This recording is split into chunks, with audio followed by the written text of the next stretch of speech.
จากวันน้าอายยังได้ให้สัญญา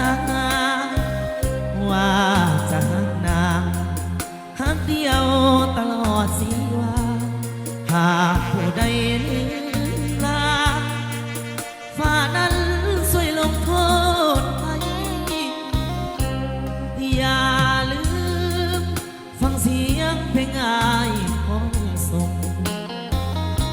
ป่านนี้น้องคงพะวงถึงอายบ่ไหวน้องอย่าน้อยใจว่าอายนี้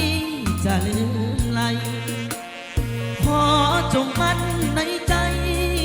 ว่าสายหักแท้แน่นอนน้องนาง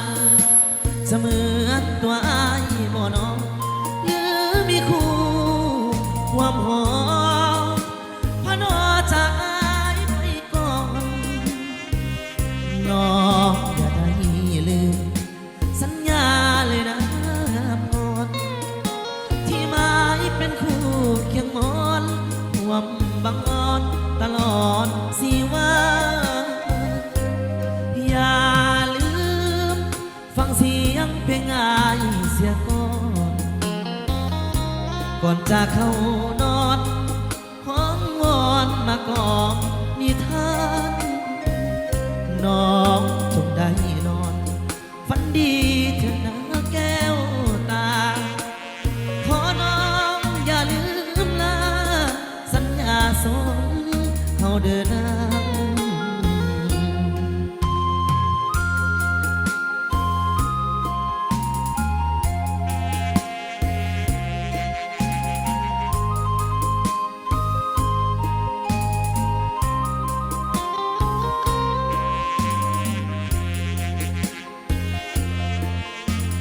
เอาผักกันยกได้เด้อพ่อป้าแม่ลุงเนาะผักกันยกหน่อแน่